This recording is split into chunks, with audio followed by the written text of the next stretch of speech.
Latihan digital UMKM Indonesia dengan tema Strategi Memilih E-commerce untuk Bisnis Anda.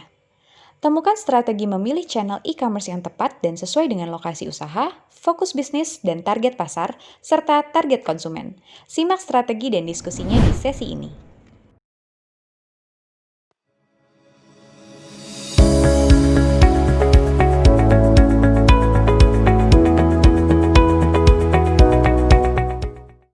Silakan, Iya. Pak. Nah, ini kan kembali, apa ini, saya selalu tanya produknya apa, target pasarnya siapa, kemudian, apa ini, tujuannya memiliki akun Tokped dan Shopee seperti apa. Nah, tadi dilihat dari situ tadi, sebenarnya yang menentukan, apa ini, berhasil meningkatkan penjualan itu adalah kekuatan produk. Kan kita sering gini, pilihannya kekuatan channel apa kekuatan produk.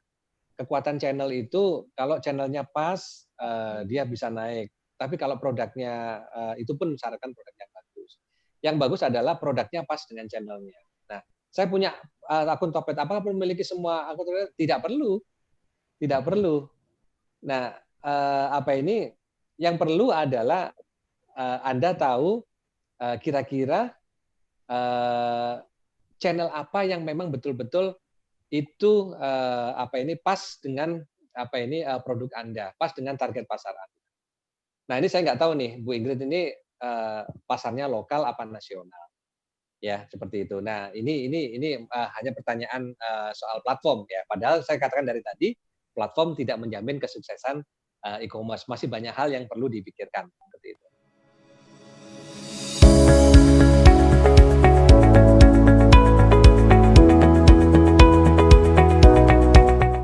Nah, saya kasih contoh yang simpel aja, Bu, ya, bukan robot.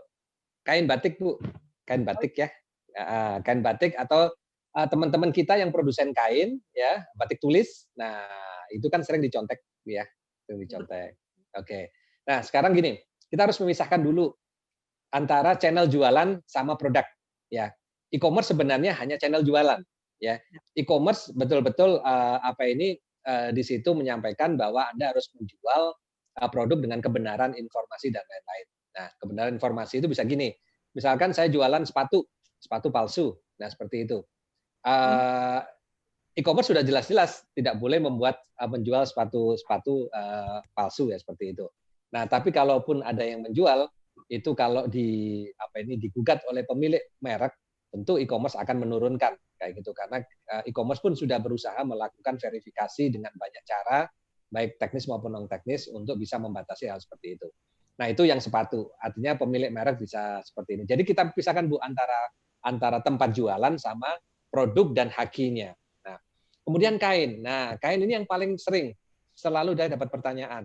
Saya jualan di Instagram, kain, tapi makin lama saya makin nggak yakin.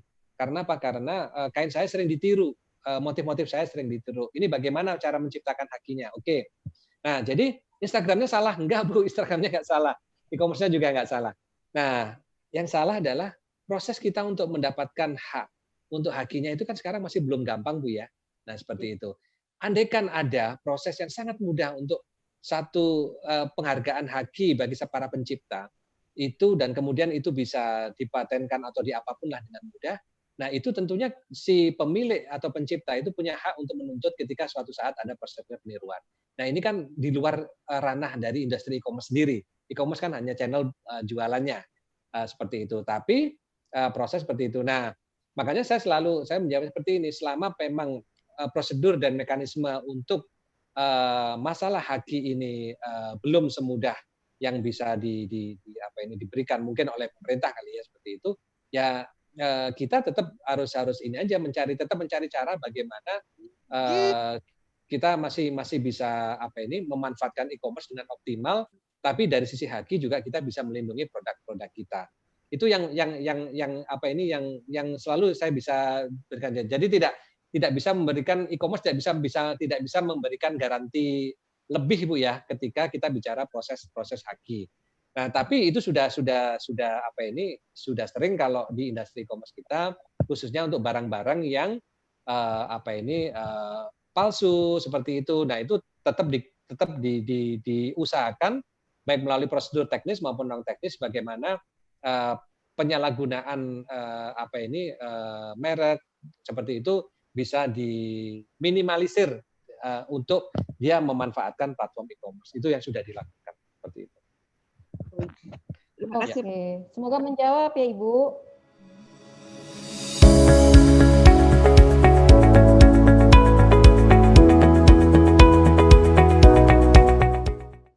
Oh ya pasti pengaruh, pasti pengaruh. Nanti ditanyain di sesi Google ya, pengaruh sekali gitu. Di sesi Google itu nanti ada itu sesi Google yang nasional maupun yang lokal. Nah itu bagaimana kaitan antara Google dan marketplace. Nah karena di Google itu ada Google Shopping yang menampilkan produk-produk yang ada di marketplace. Seperti itu.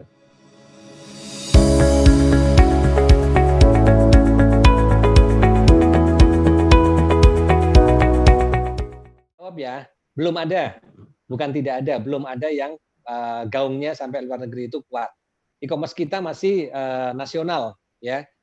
Kemarin ada e-commerce nasional kita berusaha coba-coba ekspor, seperti kayak Bukalapak buka ekspor, Shopee ada buka Shopee ekspor dan lain-lain seperti itu.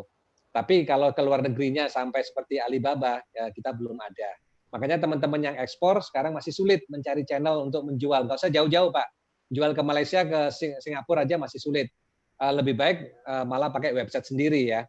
Atau gitu. Bahkan kita mau jualan buka akun misalkan Shopee Singapura dan Lazada Malaysia seperti itu juga masih belum mudah.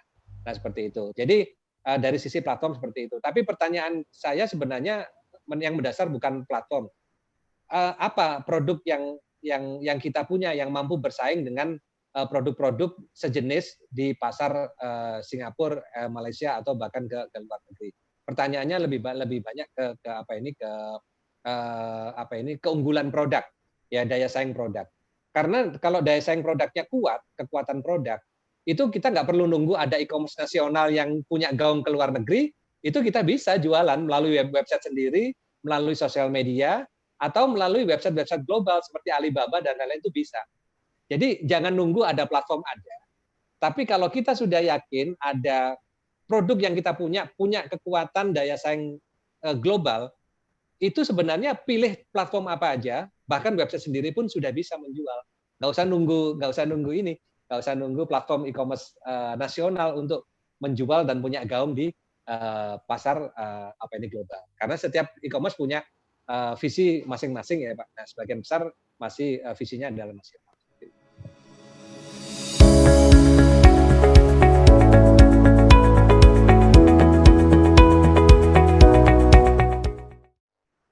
Kalau barang-barang itu ada persyaratan kayak makanan ya memang ya harus ngizin makanan, ada konsultannya di ini. Kalau Ibu pengen belajar nanti kalau ada Trade Expo Indonesia ya, sayang sekali ini pandemi ini nggak ada, harusnya tiap tahun ada. Itu di situ dijelaskan atau ikut training di PPPI Pusat Pendidikan Ekspor Impor, di situ jelaskan kalau ingin menembus pasar satu daerah, satu negara tertentu, kita harus paham sekali aspek perizinan yang ada di sana. Kayak gitu. Nah, di situ kita baru tahu kalau produknya makanan izinnya apa, kalau produknya pertanian izinnya apa. Nah, dari situ nanti ini, dan itu per negara tujuan ya. Kayak orang kalau masuk ke Indonesia kan harus izin BPOM. Nah, syarat BPOM-nya Malaysia dengan BPOM-nya Indonesia beda. Nah, makanya izinnya seperti apa? Izinnya ya harus dicari tahu per negara tujuan. Nah, Ibu bisa belajar ke PPI.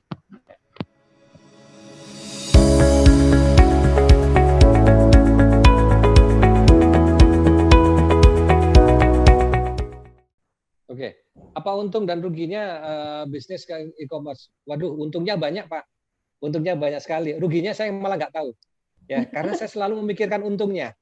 Ya, jadi saya nggak pernah memikirkan ruginya. Jadi selalu melihat positifnya apa ya.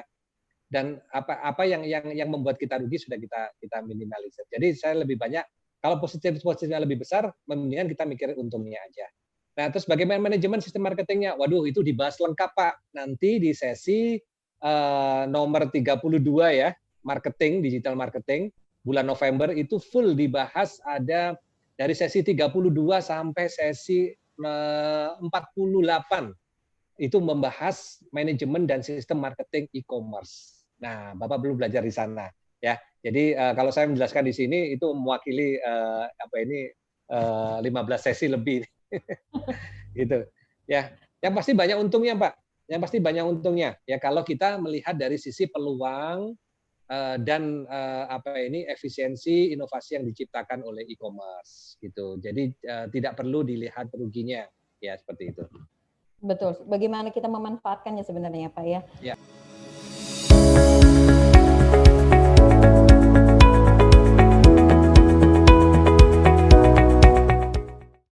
Ekspor retail itu kan mudah sekali. Ekspor retail itu mudah sekali. Saya sudah ekspor retail dari tahun 2009 ya, seperti itu.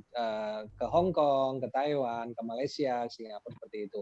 Nah, nomor satu, yang penting produk Anda punya daya saing dan pelanggan di sana yakin, wah ini produknya bagus, kayak gitu.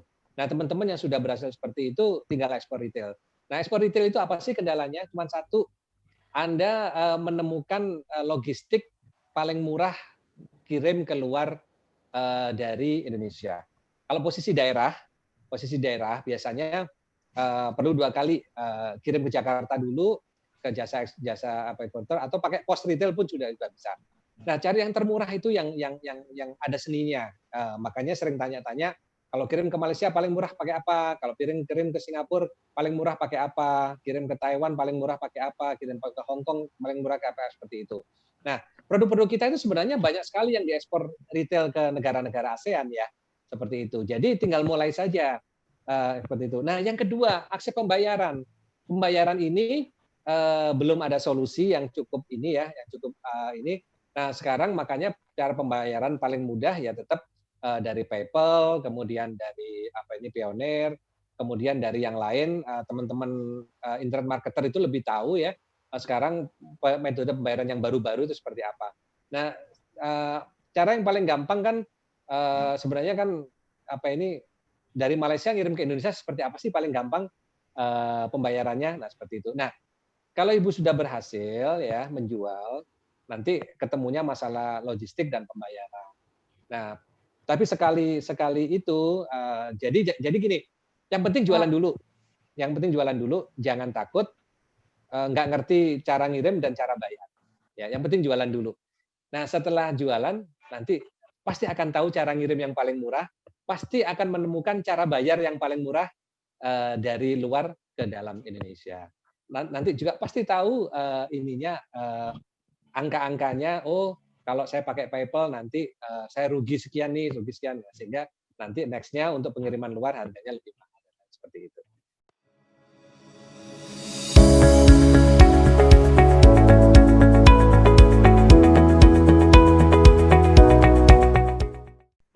Oke, produk non fisik digital yang paling banyak itu adalah jasa konten ya. Karena konten itu nggak akan ada habisnya. Konten itu apa aja? Konten itu pembuatan gambar, foto, pembuatan video, kemudian pembuatan grafis, ya pembuatan konten-konten marketing. Nah, itu yang akan paling banyak karena itu akan makin dibutuhkan oleh perusahaan besar maupun UKM. Nah, itu produk-produk digital seperti itu yang akan ini ya di Indonesia Pak ya. Tapi kalau di luar banyak. Kalau di luar slide-slide presentasi, CAD/CAM yang kayak seperti itu masih itu juga permintaannya banyak. Nah, sebenarnya itu Pak yang kalau kita bicara produk digital ya. Yang terkait dengan konten lah, digital konten seperti itu permintaannya masih tinggi.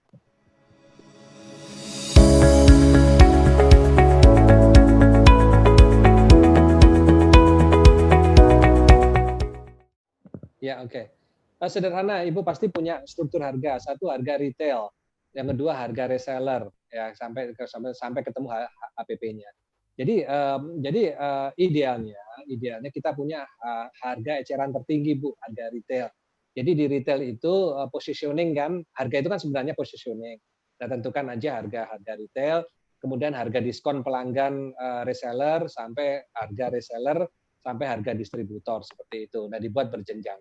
Jadi e-commerce boleh, official itu harga retail itu malah enak, resellernya punya acuan harga ya seperti itu, acuan harga eceran tertingginya. Kira-kira seperti itu.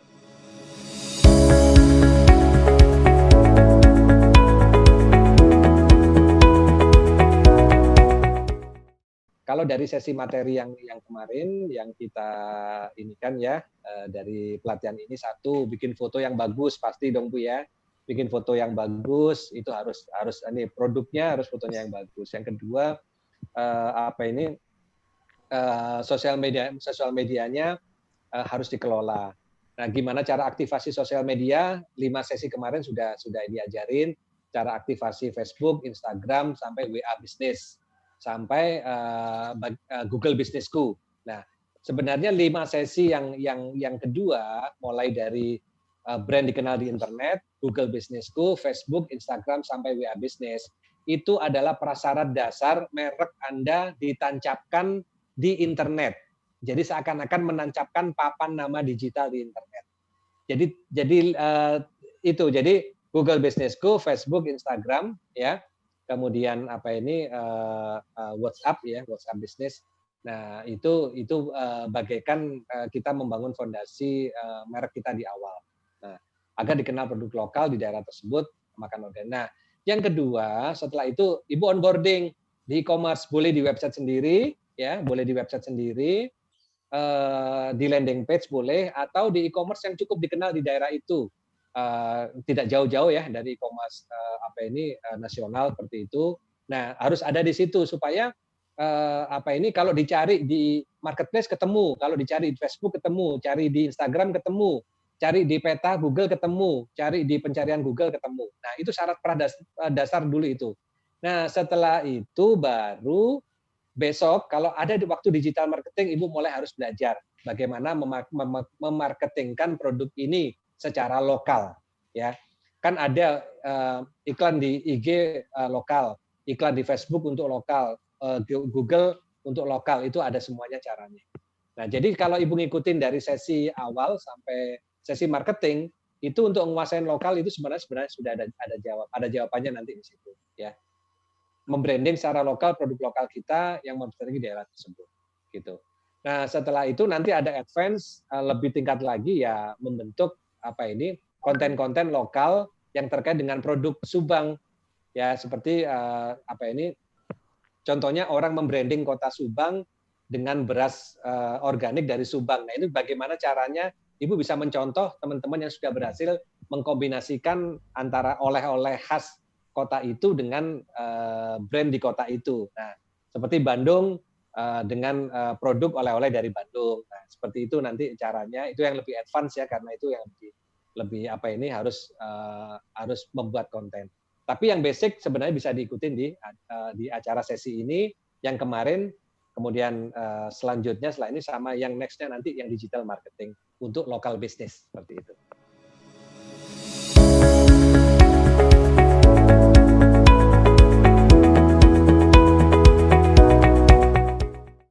Yang pasti Bapak harus punya semacam merek ini ya, merek jasa itu ya. Misalkan jasa servis AC apa namanya gitu. Nah, ini coba Pak dirumuskan punya merek apa. Nah, setelah itu aktifkan Pak. Tetap Pak harus punya akun-akun yang mudah ditemukan di internet.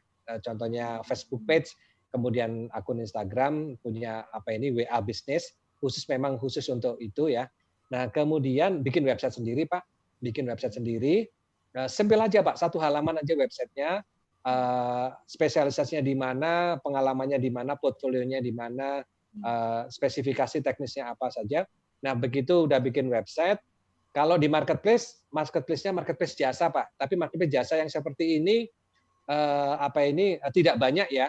Yang paling umum ya di OLX, Bapak harus punya penawaran seperti itu sehingga kalau ditemukan itu. Nah, nanti Pak itu biasanya orang yang spesifik nyari itu nyarinya nggak kayak nyari baju Pak, tapi bisa jadi dugaan saya nyarinya pasti dari Google Search. Nah, di Google Search itulah nanti Bapak dibelajar di di digital marketing, sesi digital marketing itu yang nanti yang SEO Pak, Search Engine Optimization. Nah, Bapak belajarnya di situ prinsip-prinsipnya. Nah, kemudian sebenarnya yang paling gampang websitenya dibuat dulu, beli domain, beli website, tentukan merek, beli domain, beli website. Nah, websitenya dikerjakan orang lain aja Pak. Yang penting Bapak menjelaskan semuanya. Terus kemudian, dulu, Pak. Halo? Pada saat kita menampilkan itu kata kuncinya jasanya dulu apa mereknya dulu? Jasanya dulu Pak, jasanya dulu. Jasanya apa aja. Kalau di sosial media jadi hashtag, kalau di Google SEO dia jadi kata kunci ya. Itu yang paling basic kan itu ya. Nah itu, terus kemudian lokasi Bapak di mana, Bapak harus aktifasi Google Business-ku Pak, yang kemarin ditrainingkan. Nah Google Business-ku itu misalkan gini, saya itu kan paling sering itu nyari jasa AC ya, servis AC itu paling sering. Urusan kantor, ketika di satu kota saya nyari servis AC. Saya selalu ngetik di peta, servis AC ketika saya berada di kota itu pasti ketemu. Nah maksud saya Google Business-ku-nya nanti seperti itu Pak. Google Business-ku jadi lokasi Bapak di mana, jualan jasa apa, sehingga mudah ditemukan di lokal. Nah, tapi bisa jadi penggunanya bukan lokal kalau servis pabrik ya, penggunanya bisa bukan lokal, tapi lintas wilayah. Nah, untuk itu harus mudah ditemukan di Google. Ya, seperti itu. Nah, nanti belajarnya yang digital marketing yang SEO, Pak ya, seperti itu.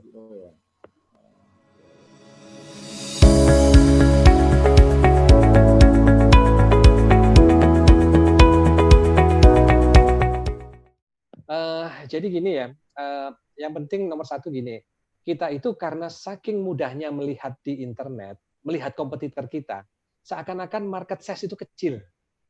Seakan-akan besarnya pasar itu kecil.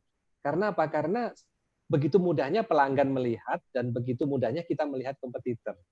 Ya. Nah, oke. Jadi gini, jadi pertanyaannya ya, untuk seperti pet shop itu menjual hewan hidup ya, oke.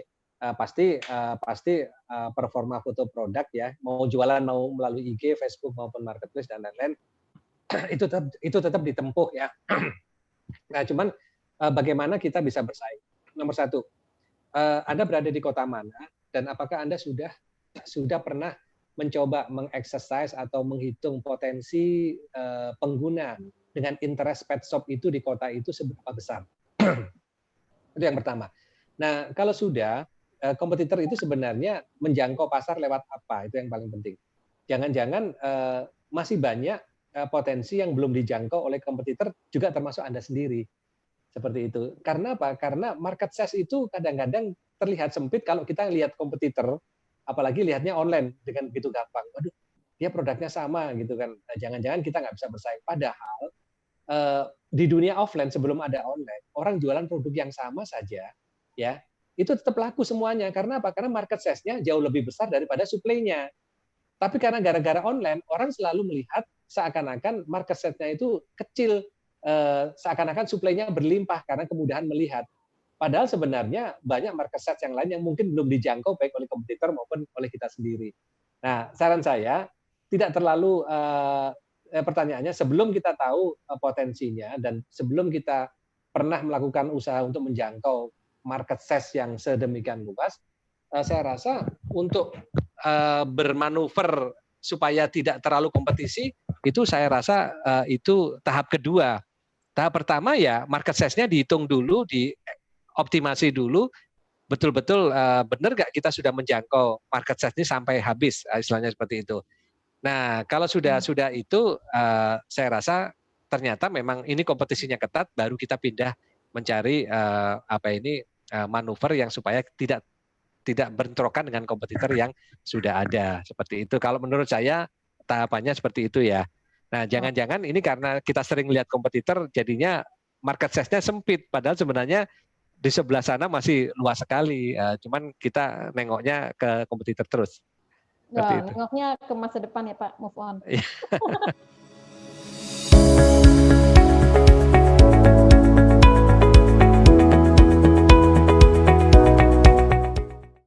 Nah, jadi kan sekarang gini, pilihannya e-commerce itu banyak. Mau pakai WA saja bisa, tapi semua serba manual. Ya, manual. Jawab manual, kirim katalog manual, dan lain-lain. Oke, satu step lagi ada sosial media. Oke, di Instagram kita bisa bikin foto-foto produk bagus, tapi tetap aja ordernya melalui DM kan? Melalui DM, melalui itu. Oke, teman-teman yang sukses di Instagram, di Facebook akhirnya capek. Gimana caranya ya supaya transaksinya nggak selalu di DM terus. Oke, bikin website untuk hanya order saja. Makanya ada website yang Instagramnya bagus sekali, ordernya melalui Instagram, dikasih link, langsung ordernya melalui website. Dalam sekian jam habis. Sehingga traffic websitenya tinggi, padahal nggak ada produknya websitenya itu. Kenapa? Karena produknya ada di Instagram. Jadi nanti berkembangnya seperti itu. Jadi nanti ketika sudah masuk ke awalnya WA, Instagram, kemudian masuk ke website, di website akhirnya terjadi proses otomasi. Otomasinya seperti apa? Ya order jadi lebih cepat, pembayaran bisa banyak pilihan, ya. Ada pilihan macam-macam ya, ada pemilihan bayar transfer, bayar kartu kredit, bayar melalui GoPay dan lain-lain. Nah sampai akhirnya pilihan pengirimannya juga sudah ada semua di website, sehingga separuh proses mungkin lebih itu sudah terotomasi. Ya, nah setelah di websitenya sudah bagus, lama-lama ya udah katalognya pindah ke website saja deh. Di Instagramnya hanya untuk promo-promo aja, habis itu langsung ordernya ke website, sehingga proses semuanya selesai di website, semua database pelanggan terkumpul di website, kita bisa melihat database di pelanggan, ini pelanggan baru, pelanggan lama belanja berapa kali sebulan, dan lain. Proses otomasi, proses big data, proses analisa, dan lain-lain makin lama makin diperlukan. Nah, sehingga kita bukan, apakah website perlu? Perlu pada satu periode ketika Anda prosesnya sudah makin lama ingin mengotomasi. Nah, bagaimana dengan marketplace? Nah, kalau marketplace Anda sudah disuguhin website yang sudah sangat lengkap, ya. Tinggal bikin akun, bikin katalog produk, ada orang beli, tinggal bayar, tinggal kirim, kemudian Anda tinggal mendapatkan data, semuanya bisa dioptimasi, termasuk cara berikan di sana, kayak gitu. Nah, cuman kelemahannya, plus minusnya ya, bukan kelemahannya. Kalau ada di website sendiri, itu kolam Anda sendiri, rumah Anda sendiri, dan Anda membangun digital asset dalam waktu lama ke depan. Tapi kalau Anda di marketplace, ya berarti Anda marketplace, Anda berarti ada di rumah orang lain, rumah bersama. Di situ ada kompetitor, ada produk-produk yang lain, ya. Nah, itu ada plus minusnya. Idealnya dimanfaatkan dua-duanya. Di website iya, di marketplace iya. Kalau saya, marketplace itu tempat menambang pelanggan. Menambang pelanggan itu ya mendapatkan pelanggan baru. Kalau bisa setelah pelanggan baru, diarahkan ke website kita. Supaya itu nanti ada di kolam kita. Tidak ada di kolam umum, seperti itu. Kalau marketplace nggak akan kehabisan pelanggan dan nggak akan kehabisan penjual ya. Penjual datang terus, pelanggan juga datang terus. Dan marketplace memang sudah besar. Nah, tapi masa depan setiap brand itu ada di digital asetnya masing-masing. Khususnya di websitenya sendiri, kemudian akun sosial medianya, akun tokonya di marketplace ya, kemudian juga kata kunci yang berhasil mereka kuasai. Seperti itu. Oke. Pak Rosian, saya tuh kalau jadi moderator Pak Rosian selalu semangat karena materinya bagus, pertanyaannya pasti banyak Panjang. banget. Tapi mohon maaf nih Pak, waktunya sudah habis. Jadi sedikit resume mungkin Pak, boleh dari Pak Rosihan aja atau mau dari Pak Rosihan aja kali ya, lebih pakar nih. Apa resumenya? Sedikit aja. Oh oke, ya. Jadi teman-teman bisa dikatakan ya di sesi 60 sesi ini bisa dikatakan 90%-nya adalah aspek teknis bagaimana teman-teman bisa go online, go digital, baik dari sisi bisnis, kemudian merek, onboarding di e-commerce, digital marketing sampai digital operation. Tapi sekali lagi, faktor digitalisasi itu adalah faktor nilai tambah. Sesungguhnya tetap kembali pada produk Bapak Ibu, bisnis model yang dipilih, target konsumen yang dipilih, ya. Kemudian lokasi Bapak Ibu ada di mana, dari di situ nanti coba diformulasikan keunggulan kita, ya misalkan gini, saya ada di Halmahera. Apa sih yang membuat saya bisa berhasil di e-commerce? Saya harus menjual produk apa, model bisnisnya seperti apa, target pasarnya kemana, dan lain-lain seperti itu. Nah, jika itu semua sudah terbayang dan kita sudah menemukan, milih e-commerce itu gampang. Kalau lokal saya akan milih ini, kalau nasional saya akan pilih ini. Setelah milih e-commerce-nya, kalau ingin marketing saya caranya seperti ini, itu semua ada di 60 sesi. Ya, dia 60 sesi. Jadi Makanya 60 sesi jadi ikut 60 sesi itu nggak ada ruginya. Ini sudah gratis. Bahkan kalau nggak punya pulsa, kalau saya harus usahain tetap harus pulsa. Kalau nggak ada Zoom, saya akan akses ke YouTube-nya. Ya, karena YouTube-nya bisa dilihat sepanjang masa. Dari awal sampai akhir sudah ada YouTube-nya nanti ya. Seperti itu. Nah, tapi prinsip-prinsip mindset-nya itu yang perlu kita ketahui. Gitu. Betul. Terima kasih. Kira-kira seperti itu Mbak Indri. Ya. Terima kasih semuanya. Mohon maaf kalau ada salah kata. Oke. Terima kasih. Selamat sore.